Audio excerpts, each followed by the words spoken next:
sang pencipta. Allah ada di atas langit teman-teman sekalian. Langit yang antum lihat di atas kepala ini, itu ada 7 lapis langit di atas sana. Dan Allah ada di atas langit. Dalilnya adalah banyak ayat Al-Quran yang berbunyi thumma stawa 'alal arsh. Lalu Allah bersemayam di atas singgasananya. Dan dalam riwayat Bukhari disebutkan pernah ada seorang sahabat lewat di depan Nabi SAW bersama budak wanitanya. Lalu kata Nabi SAW kepada orang itu, sebentar, saya ingin tanya sama budak wanitamu, bisa? Dia bilang bisa. Kata Nabi SAW kepada budak wanita itu, di mana Allah? Kata wanita itu, di langit, sambil nunjuk ke atas. Dan Nabi SAW seringkali kalau menyampaikan sesuatu mengatakan, Allahumma syhad, ya Allah saksikanlah, nunjuk ke langit. Kita kalau berdoa ngangkat tangan ke langit, itu semua bukti-buktinya gitu kan. Maka kata Nabi SAW, saya siapa? Kata perempuan itu, Anda utusannya.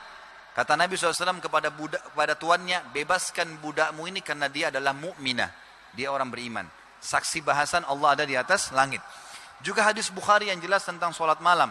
Kalau tertinggal sepertiga malam, Allah Azza wa Jalla turun ke langit bumi. Turun dari atas ke bawah. Gitu kan? Kemudian menanyakan apakah ada yang minta tolong, saya tolong. Ada yang punya hajat, saya penuh. Adakah yang bertaubat, saya ampuni. Kan jelas gitu. Baik, ringkas cerita Allah ada di atas langit.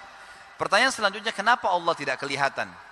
Teman-teman sekalian, akal kita, hati nurani kita dan anggota tubuh kita disiapkan oleh Allah sebagai fasilitas untuk tunduk dengan hukum Allah, syariat Allah. Bukan wahyu atau syariat tunduk pada akal kita. Kalau Al-Quran dan Sunnah menjadi tolok ukur, semua manusia tunduk di bawahnya, maka ada standarisasi. Tapi kalau akal manusia yang dianggap harus wahyu, ngikutin akal manusia, standarnya akal manusia yang mana gitu. Seperti banyak orang-orang yang membantah segala macam hal. Ada jaringan-jaringan Islam liberal lah, mengatakan tidak mungkin, tidak ini, tidak itu, membantah-bantah Islam yang tidak masuk di akal. Ini nggak mungkin. Jadi harusnya wahyu yang mengontrol akal. Seperti misalnya masalah Allah ada di mana teman-teman sekalian. Kita akan kembalikan kepada sebuah hadis Nabi SAW yang cukup panjang. Saya ringkaskan begini. Waktu Nabi SAW menafsirkan surah Al-Mulk ayat 3, yang bunyinya a'udzubillahi minasyaitonirrajim alladzi khalaqa sab'a samawatin tibaqan ma tara fi khalqir rahmani min tafawut farji'il basara hal tara min futur thumma irji'il basara qarrataini yanqalib ilaikal basaru khasi'an wa huwa hasir. Artinya kurang lebih Allah lah yang telah menciptakan 7 lapis langit, sab'a samawatin tibaqa. Tibaq itu teman-teman susun 1 2 3 4 5 6 7 bumi di bawahnya. Jadi di atas kepala kita ini menurut Al-Quran ada 7 lapis langit. Dalam surah Naba kita sering baca sab'an shidada. 7 lapis langit yang kokoh gitu loh. Ini. Bagaimana kita memahaminya? Gitu kan? Kita dengarkan hadis Nabi SAW. Kata Nabi SAW, perumpamaan bumi kalian ini dibandingkan dengan langit pertama di atas kepala kalian, ibaratnya seperti cincin dibuang di padang pasir. Jadi kalau kita lepas cincin kita di padang pasir, tidak akan kelihatan. Kenapa? Karena luasnya padang pasir itu kan. Makanya teman-teman kita ada dimanapun di muka bumi ini, mau di Indonesia, mau di Amerika, mau di Saudi, langitnya sama saja. Nggak bisa kita lihat ujungnya. Karena kita seperti cincin dibuang di padang pasir. Ada bukti ilmiah. Kalau antum, saya yakin kita semua pernah belajar IPA dan tahu masalah pengetahuan alam itu ya. Semua ilmuwan teman-teman, baik yang beriman ataupun yang kafir, bahkan orang ateis pun yang tidak punya Tuhan, mengatakan semuanya bintang-bintang yang miliaran jumlahnya, jaraknya sekian juta mil dari bumi, itu kan, semuanya, dan bintang-bintang ini ada yang lebih besar daripada bumi sekian juta kali, semuanya berada di bawah langit pertama. Semua berada di bawah langit pertama. Jadi ini para ilmuwan sendiri bilang dengan teknologi sekarang mustahil manusia ada yang bisa pegang langit dengan tangannya. Karena antara kita saja dengan matahari sudah jutaan mil jaraknya, gitu kan. Bahkan kalau bahasa dalam hadis itu jutaan tahun, udah hitungan tahun, jaraknya jauh sekali gitu. Yang jelas teman-teman sekalian, saya pernah jalan dengan seorang dosen di UI, kebetulan beliau hadir di pengajian saya. Kemudian beliau bilang, Ustaz, waktu saya jelasin ini ada, saya bilang iya ada. Dia bilang sama saya, Ustaz sudah tahu belum? Di abad ke-17 Masehi itu ada para ilmuwan menganggap matahari itu planet terbesar di langit. Enggak ada lagi lebih besar daripada itu. Enggak ada lagi lebih besar daripada itu. Dan mereka anggap matahari ini cuma satu matahari. Di abad ke-19 dan 20 mereka kaget sekali dengan teknologi yang canggih. Mereka temukan ternyata di alam semesta ini ada miliaran matahari. Yang sama dengan matahari kita ini ada miliaran dengan planet-planetnya. Tapi nggak tahu ada apa di sana. Semuanya luar biasa. Dan saya sarankan teman-teman kalau lagi umroh atau haji, kalau ada yang mau berangkat nanti kalau di Masjid Nabawi, di daerah selatan timurnya. Jadi kalau antum menuju ke masjid sebelah kanan ya. Sebelah kanan kita ada pameran Asmaul Husna. Kecil, perempuan laki-laki boleh masuk. Dan di situ ada mahasiswa kita orang Indonesia yang kalau kita rame-rame datang nanti diterjemahin sama dia. Dindingnya dipasang Asmaul Husna, Al-Jabbar, Al-Qawi, Al-Aziz, diterjemahin semua. Apa maksudnya, apa bekasnya secara imaniah. Dan itu ada kaca, ilustrasi saja. Bumi dan matahari, bagaimana perbandingan besarnya. Lalu foto-foto asli tentang bintang-bintang yang gemerlapan. Kemudian di situ ada cuplikan-cuplikan film. Bagaimana Allah itu Jabbar, diperlihatkan lahar, diperlihatkan ombak yang keras, dan seterusnya lah. Kemudian juga ada seperti semi bioskop besar, ya kita bisa tonton sekitar durasi 1 menitan. Itu diperlihatkan bagaimana besarnya alam semesta ini dengan contoh kamera saja. Ada orang lagi baca Quran di Masjid Nabawi, kameranya ditarik. Kalau 10 meter, begini loh kelihatan kecil badan manusia itu. Kalau 100 meter seperti apa? Kalau terus ditarik sampai miliaran kilometer udah nggak terhitung, itu kan jauh sekali di atas galaksi-galaksi sana semuanya. Maka cuman seperti pasir semua. Bukan cuma bumi ini ya, semua bintang-bintang seperti pasir. Dan semuanya itu berada di bawah langit pertama. Hadis ini masih lanjut teman-teman. Kata Nabi SAW, di atas langit pertama dan langit kedua. Besarnya langit kedua itu digabung antara langit pertama sama bumi seperti cincin dibuang di padang pasir. Bumi kita sama langit pertama dengan bintang-bintangnya miliaran seperti cincin dibanding langit kedua di atasnya. Di atasnya lagi langit ketiga. Langit ketiga itu besarnya digabung antara langit kedua, 1 dan bumi. Tiga-tiganya seperti cincin dibuang di padang pasir. Di atasnya langit keempat, langit ketiga, 2, 1. 3 lapis langit dan bumi seperti cincin dibuang di padang pasir. Sampai langit ketujuh. Langit keenam, 5, 4, 3, 2, 1. 6 lapis langit dan 1 bumi dibanding langit ketujuh seperti cincin dibuang di padang pasir. Pertanyaannya, kita ada di mana sekarang? Bukan cuma pasir ya. Sekian miliar kali lebih kecil daripada pasir. Bumi kita semua ini. Dibandingkan langit ini. Dan ternyata langit ini tidak kosong teman-teman sekalian. Langit ini tidak kosong. Dihuni oleh makhluk Allah yang bernama malaikat. Malaikah. Kalau bahasa Indonesia malaikat ya. Kita bisa tahu bahwasanya rukun iman kita yang kedua adalah iman kepada malaikat. Malaikat ini makhluk Allah yang berbeda dengan manusia. Diciptakan dari cahaya dalam hadis Bukhari. Dan juga mereka diciptakan utuh, langsung besar, langsung bertugas. Enggak melalui kayak kita biologis, hamil dulu. Enggak ada istilah seperti itu ya dalam malaikat. Mereka besar langsung bertugas. Dan jumlahnya luar biasa berlipat ganda dibandingkan manusia. Saya kasih contoh rasional. Di dalam hukum agama kita dijelaskan, kalau teman-teman sekalian, manusia itu didampingi oleh berapa malaikat? 3, bukan 2. Pencatat amal baik, pencatat amal buruk, dan 1 namanya malaikat hafadhah. Yahfadhunhu min amrillah dalam ayat dikatakan. Yang selalu menjaga dia. Ini yang malaikat penjaga ini, dia mengimbangi korin, pendamping dari syaitan. Antum bisa rasain keberadaannya. Misal gini, lagi azan, ada bisikan dalam hati, sholat. Ada orang miskin, bantu. Itu, atau ada kejadian mau buat dosa, takut. Nah itu dari malaikat hafadhah itu, dia yang membisikkan. Kalau yang selalu bilang, gak apa-apa, gak usah, gampang, itu dari korin syaitan. Tinggal antum pilih yang mana gitu. Jadi ada pendamping kita. Makanya hadis Bukhari menjelaskan kalau seseorang akan tidur malam hari, maka pendampingnya tadi hafadhah itu mendekati dia, dan syaitannya mendekati korin. Lalu dua-duanya berkata, malaikat bilang, tutuplah hidupmu dengan kebaikan-kebaikan. Maksudnya apa yang kau buat tadi baik diingatkan sama malaikat. Oh tadi sholat, oh tadi majelis ilmu, oh tadi bakti orang tua. Diingatin supaya besok dia buat program yang sama. Syaitan bilang korinnya, tutuplah hidupmu dengan keburukan. Maka dia mengingatkan semua perbuatannya, zinanya, ininya, itunya, supaya dia buat program besok. Tinggal orang ini mau milih yang mana. Jadi malaikat itu biar tidak kelihatan dan syaitan bisa dirasakan keberadaannya. Cuma saksi bahasan manusia punya berapa malaikat? 3. Baik, amal buruk, dan penjaga. Kalau jumlah manusia 7,5 miliar. Pertanyaannya berapa jumlah malaikat yang dampingi manusia? 23 miliar. Itu yang temani manusia saja itu. Ini belum kita bicara malaikat-malaikat yang meniup ruh di rahim perempuan. Belum namanya malaikat maut pencabut ruh. Belum yang menurunkan hujan. Belum yang mengatur kadar air, kadar oksigen. Menjaga lautan, populasi manusia, populasi jin, populasi hewan-hewan. Semua itu dilakukan oleh para malaikat. Untuk lebih jelas, teman-teman bisa kembali ke surah Al-Ma'arij dan surah Al-Buruj. Surah nomor 77 dan 79 menjelaskan tentang siapa itu malaikat. Ringkas cerita teman-teman. Malaikat ini makhluk Allah yang tidak bisa dihitung jumlahnya. Malaikat-malaikat ini menghuni langit. Langit yang luas tadi penuh. Apa kata Nabi SAW dalam hadis Bukhari tentang Isra Mi'raj?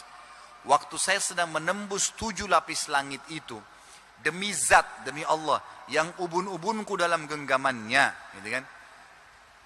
Tidak ada tempat di langit ukuran 4 jari manusia. Ukurannya 4 jari manusia nih. Padahal malaikat jauh lebih besar gitu kan. Di langit kecuali ada malaikat yang sedang sujud atau ruku. Penuh langit itu dengan malaikat. Dalam hadis yang lain dikatakan, sungguh langit telah mengeluarkan suara yang besar seperti induk unta yang dipikulkan beban berat di punggungnya. Karena tidak ada tempat ukuran 4 jari di langit kecuali malaikat memenuhi itu. Penuh, jadi malaikat penuh sekali jumlahnya di langit sana yang luas. Allahu alam berapa jumlah malaikat nih. Dalam hadis Bukhari yang lain dikatakan di langit ketujuh ada Baitul Ma'mur. Dalam surah At-Tur dikatakan wal Baitul Ma'mur. Sebagian ulama mengatakan dia berada sejajar dengan Ka'bah, tempat tawafnya malaikat. Setiap hari 70.000 malaikat tawaf masuk, tidak akan pernah kembali lagi.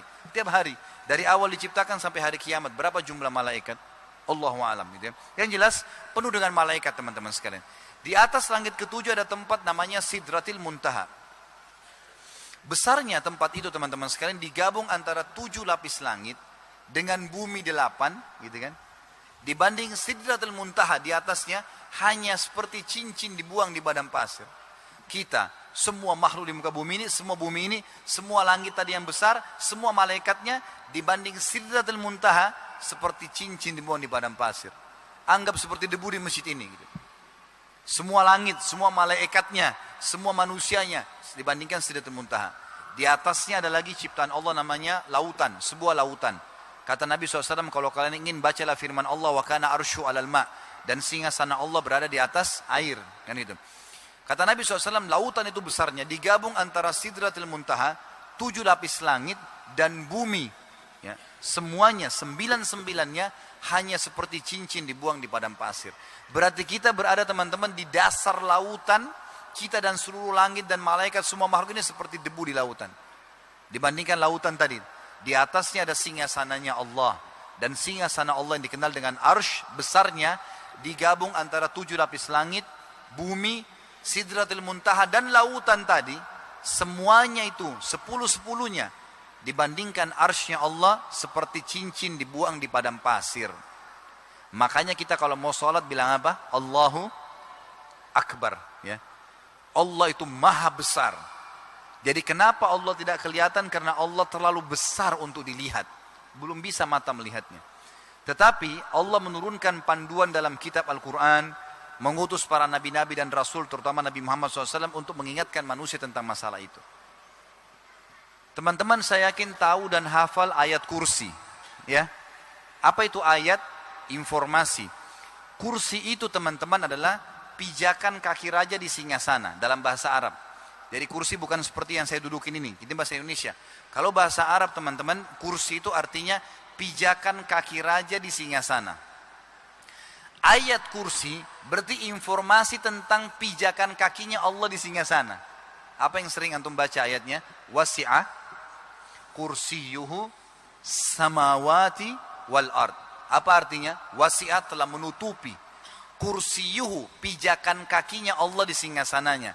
As-samawati wal ard. Pijakan kakinya saja sudah semua tertutupi langit dan bumi ini.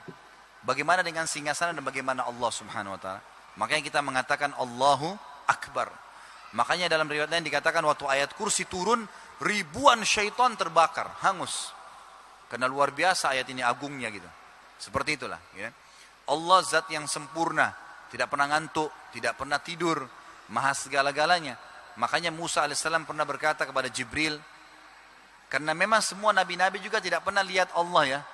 Bukan cuma kita teman-teman. Semua nabi tidak pernah lihat Allah. Nanti kita akan lihat di akhirat. Sekarang juga tidak ada. Nabi Muhammad, Nabi Musa tidak pernah lihat Allah. Sampai pernah Nabi Musa bilang begini kepada Jibril AS. Wahai Jibril, apakah Allah itu, tanyakan kepada Tuhanku Allah, apakah Allah ngantuk? Maka Jibril bertanya kepada Allah, Allah suruh sampaikan. Datanglah Jibril AS mengatakan, hai Musa, Allah Tuhanmu menyuruh kamu untuk memegang segelas air, pegang gelas air itu. Jangan pindahin sampai Allah perintahkan. Maka Musa AS pegang. Lama-lama kan pegel juga ya. Capek tangannya manusia. Terus Musa ngantuk. Waktu dia ngantuk jatuh gelasnya. Tumpah semua airnya. Maka Jibril datang dan mengatakan, wahai Musa, Tuhanmu berkata, kalau Tuhanmu ngantuk, seluruh alam semesta seperti air di gelasmu. Makanya lanjutan ayat kursi, la ta'khuduhu sinatun. Dia tidak pernah sina. Sina itu ngantuk. Wala naum. Apalagi tidur. Allah zat yang maha sempurna. Nabi Muhammad SAW waktu ditanya teman-teman sekalian oleh Aisyah, ya Rasulullah, waktu anda sedang mi'raj ke langit menerima perintah sholat, apakah anda melihat Tuhan anda? Kata Nabi SAW, Allahu nurun ala nur anna arah. Allah cahaya di atas cahaya, bagaimana saya melihatnya. Jadi alasan kenapa Allah tidak dilihat teman-teman, karena Allah terlalu besar. Antum sekarang kalau keluar di luar lihat matahari, mata kita bisa buta. Nggak bisa ngelihat, itu makhluknya Allah. Gimana dengan Allah SWT mencipta? Baik. Kapan kita lihat Allah? Dengarkan hadis Bukhari. Kata Nabi SAW, kalian akan melihat Tuhan kalian pertama kali di mahsyar. Tapi dalam bentuk cahaya yang terang, seperti bulan purnama di malam Lailatul Qadar. Jadi belum lihat Allah secara zat. Tetapi yang kita lihat adalah cahaya. Dan tidak ada seorang pun di antara kalian kecuali akan berbicara dengan Tuhannya. Tanpa ada penterjemah. Selanjutnya, apakah kita akan lihat zatnya Allah? Kalau jawabannya adalah jelas, iya, kita akan lihat. Kapan itu? Di surga. Dan semua ulama, kalau teman-teman baca buku-buku tentang surga, meletakkan nikmat terbesar di surga adalah melihat wajahnya Allah. Bukan lagi dayang-dayang, bukan lagi baju, bukan lagi makanan dan seterusnya. Dengarkan hadis Bukhari. Jawabannya semua punya dalil nih. Kata Nabi SAW, kalau penghuni surga sudah masuk ke dalam surga semua, termasuk yang bermaksiat. Orang-orang mukmin yang punya dosa dibersihin di neraka, udah keluar semua nih. Di neraka tinggal orang yang kekal. Tinggal orang munafik, musyrik dan kafir, gitu kan. Semua sudah masuk ke surga. Maka Allah Azza wa Jalla mengumpulkan penghuni surga lalu berkata kepada mereka, apakah kalian sudah puas dengan nikmat yang saya berikan? Maka kata mereka, nikmat apa lagi ya Allah yang kami ingin? Setelah engkau selamatkan kami dari neraka dan kami masuk surga. Karena penghuni surga akan lihat nanti penghuni neraka, agar mereka selalu bersyukur. Penghuni neraka akan lihat penghuni surga agar mereka selalu menyesal kan. Nikmat apa lagi ya Allah? Maka dalam sebuah riwayat dikatakan Allah Azza wa Jalla mengangkat hijabnya, pembatas antara dia dengan hamba-hambanya. Lalu pertama kali mereka melihat Tuhan mereka. Serentak semuanya ahli surga yang sudah makan, minum, pakaian di surga teman-teman. Nggak ada masa tua.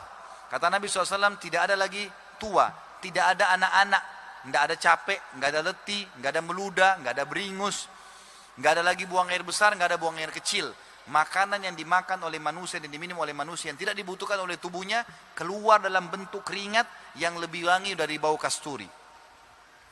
Kakek-kakek kita dan nenek kita yang meninggal umur 100 tahun, kita ketemu 33 tahun. Anak kita meninggal 2 bulan, ketemu 33 tahun. Tidak lebih sehari, nggak kurang sehari. Antum bisa dengar dalilnya lebih panjang lebar di YouTube, sudah ada saya angkat ceramah tentang surga dan neraka. Dalilnya jelas semua. Jadi kan, saya ambil dari sebuah buku terbitan Pustaka Tazkiyah, judulnya terjemahan Indonesia Rasulullah SAW bercerita tentang surga dan neraka. Jadi jelas semua ya teman-teman sekalian. Yang jelas, Allah Subhanahu Wa Taala mengangkat hijabnya dan semua ahli surga yang tadi merasakan nikmat yang luar biasa melupakan nikmat semua makanan, pakaian, dayang-dayang dan segalanya, dan mereka mengatakan, ya Allah, tidak ada nikmat yang mengalahkan melihat wajahmu yang mulia. Sampai Nabi Muhammad SAW menjadikan salah satu dari 23 doa yang dianjurkan baca sebelum salam. Di antaranya adalah doa yang cukup panjang, bunyi akhir doanya, wa as'aluka ladzatan nadhara ila wajhik. Ya Allah, aku mohon melihat wajahmu yang mulia, kenikmatan melihat wajahmu yang mulia. Jadi Allah tidak kelihatan di dunia, tapi Allah akan kelihatan di akhirat, dan yang lihat nanti secara sempurna hanya penduduk surga saja. Penghuni neraka mustahil lihat Allah, udah nggak bakal lihat Allah selamanya. Jadi ini nikmat terbesar. Kita tutup teman-teman sekalian dengan pertanyaan terakhir, lalu bagaimana saya berhubungan dengan Allah? Coba di benak antum kita gambarkan, ini kalau ada papan tulis saya gambarkan, tapi kita gambarkan di benak kita. Lingkar namanya Allah Subhanahu wa taala. Ini Allah Tuhan kita. La ilaha illallah. Tidak ada Tuhan yang menciptakan, mengurus, menyiapkan segala kebutuhan kecuali Allah. Menyembah selain Allah, kafir. Mempartisipasikan Allah dengan makhluknya, musyrik. Allah nggak butuh semuanya ini. Nggak boleh kafir, nggak boleh musyrik. Para sahabat teman-teman, kalau berdoa, berhubungan langsung sama Tuhannya. Kalau sendalnya putus, mengangkat tangan ke langit mengatakan, ya Allah, sendal saya putus, gantikanlah. Nggak pernah berhubungan dengan makhluk, kecuali hal yang sifatnya manusiawi. Kalau hubungan dengan Allah langsung. Gitu. Allah Subhanahu wa taala telah membentuk sebuah sistem agar kita bisa berhubungan dengannya. Di bawah namanya Allah dilingkarin lagi ibadah. Ibadah ini definisinya semua niat, semua perkataan, semua perbuatan yang dicintai dan diperintahkan oleh Allah. Itu ibadah. Salat, puasa, zakat, haji, takziah, ziarah kubur, doa, zikir, bakti dengan orang tua, semua rangkaian ibadah yang sudah diperintahkan. Inilah cara berhubungan dengan Allah. Contoh antum sholat, Allahu Akbar, gitu kan? Allah Maha Besar. Antum baca iftitah, wajjahtu wajhiyah, saya mengarahkan wajah saya lilladzi fataras samawati wal ard, yang telah mengurus dan menciptakan langit dan bumi. Al-Fatihah, alhamdulillahi rabbil alamin, segala puji bagi Allah, Tuhan alam semesta. Ruku, Allahu Akbar, subhana rabbiyal azim, maha suci Tuhanku yang maha agung. Sami Allahu liman hamida, Allah telah mendengar siapa yang memujinya. Lalu kita baca Rabbana warakal hamd, segala puji bagimu ya Allah. Sujud, kita membaca subhana rabbiyal a'la, maha suci Tuhanku yang maha tinggi. Dulu di antara dua sujud, Rabbighfirli warhamni, ya Allah ampuni saya, rahmati saya, dan seterusnya. Tahiyat, at-tahiyyatu lillah, kalimat ucapan hormat kepada Allah, gitu kan? Seperti itulah. Sampai salam, semuanya berisi komunikasi dengan Allah SWT. Jadi ini memang semua rangkaian ibadah. Nah, yang paling penting teman-teman sekalian dalam masalah ini adalah bagaimana ibadah-ibadah ini harus seperti yang Allah mau, bukan yang antum mau. Bukan yang antum mau, bukan yang kita mau. Kita ini banyak teman-teman mau beribadah semau kita, bukan semaunya Allah. Ini nggak bisa. Ini nggak bisa. Harus seperti Allah mau. Begini contoh, antum kerja di satu perusahaan, kita tutup dengan ini ya. Antum kerja di satu perusahaan teman-teman sekalian, lalu pimpinan perusahaan suruh hari Senin pakai baju putih, Selasa pakai biru, Rabu pakai hitam. Masuk jam 7 pagi, keluar jam 5 sore. Ada pegawai enggak? Datang hari Senin pakai baju yang hari Rabu. Atau dia bukan pakai baju yang dianjurkan oleh perusahaan. Bukan datang jam 7, datang jam 9. Keluar jam 5, dia keluar jam 3 sore. Saya yakin dipecat ya. Itu peraturan manusia. Bagaimana peraturannya Allah? Harus ibadah sesuai yang Allah mau. Bagaimana caranya? Ikuti panduannya. Ada Al-Quran, ada Sunnah. Allah berfirman, Rasulullah SAW bersabda, jangan dibuat-buat ibadah itu. Karena ibadah yang sudah diperintahkan saja banyak. Coba tangkap nih ya. Kita hitung ibadah yang diperintahin aja. Itu yang antum fokus kerjakan. Salat sebelum subuh ada namanya sunnatul fajr. Antara azan dan iqamah subuh. Orang biasa bilang qobliyah subuh. 2 rakaat. Kemudian salat subuh 2 rakaat. Habis itu ada zikir pagi. Dianjurkan duduk berzikir sampai terbit matahari. Ada namanya salat syuruk. 2 rakaat. Habis itu duduk sebentar istirahat, ada sholat duha. Dari 2 rakaat sampai 12 rakaat. Istirahat sebentar, kayak sekarang ada duhur. Ada 4 rakaat sebelum duhur. Ada 4 rakaat duhur, ada 4 rakaat sesudah duhur. Kata Nabi SAW, siapa yang menjaga 4 rakaat sebelum duhur dan 4 rakaat sudah duhur, Allah akan haramkan baginya api neraka. Sebentar istirahat ada asar. Qobliyah asar ada 4. Ada asar 4 rakaat. Kata Nabi SAW dalam hadis, semoga Allah merahmati seorang hamba yang menjaga 4 rakaat sebelum asar. Kita ada habis asar ada zikir sore. Istirahat sebentar ada maghrib, qobliyah maghrib 2, maghrib 3, ba'da maghrib 2. Istirahat sebentar ada isya, qobliyah isya 2, isya 4, ba'da isya 2. Sebentar istirahat ada tahajud dari 2 sampai 8 rakaat sama witir 3 rakaat. Kembali lagi besok. Padat tak kira-kira? Hah? Padat enggak? Cuma 2 orang yang nyaut nih. Padat. Itu belum kita bicara teman-teman hadir majelis ilmu. Belum kita bicara jenguk orang sakit. Belum bicara bakti sama orang tua. Belum bicara banyak hal. Baca Quran. Sudah padat. Ini yang diperintahin yang antum fokus. Jangan fokus ke ibadah yang tidak diperintahin.